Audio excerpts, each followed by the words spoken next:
Ceramics. Pottery making.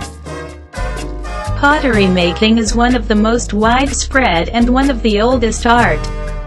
As we have studied in our history book, pottery making started around the Paleolithic or Old Stone Age. Fired clay is the only material on Earth that does not change with time. Throughout the age, cultures around the world have used clay for many purposes. Pottery was mainly for utilitarian purposes like storing grain or dried materials.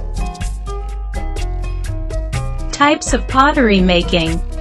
There are 5 types of pottery making. First one is pinch and pulled forms. Second is slab method. Third is coil pot. Fourth is molds. Fifth is potter's wheel. Sculpture, architecture, jewelry. Sculpture is the act and art of making three-dimensional works of art such as statues. A statue is an image such as a person or animal that is sculpted in a solid substance. Sculptures may be carved, chiseled, modeled, cast or constructed. They can be made of many different materials such as wood, stone, clay, metal, sand, ice, and even balloons. A person who creates sculpture is called a sculptor. Types of sculpture. Carving sculpture. Additive sculpture. Subtractive sculpture. Modeling. Construction and assemblage. Casting and enameling. Fiber.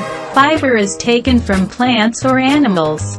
For example, cotton from cotton seed pods, wool from sheep hair, linen from flax stems, or silk from the spun cocoons of silkworms. In order to make cloth or clothing, fiber is spun into a strand known as yarn. When the yarn is ready and dyed for use, it can be made into cloth in a number of ways. Knitting and crochet are common methods of twisting and shaping the yarn into fabric. The most common use of yarn to make cloth is weaving. In weaving, the yarn is wrapped on a frame called a loom and pulled out vertically. This is known as the warp. Then another strand of yarn is worked back and forth, wrapping over and under the warp. This wrapped yarn is called the weft. Most art and commercial textiles are made by this process. Weaving and pulling threads. Braiding and basketry. Stitchery. Different types of stitches.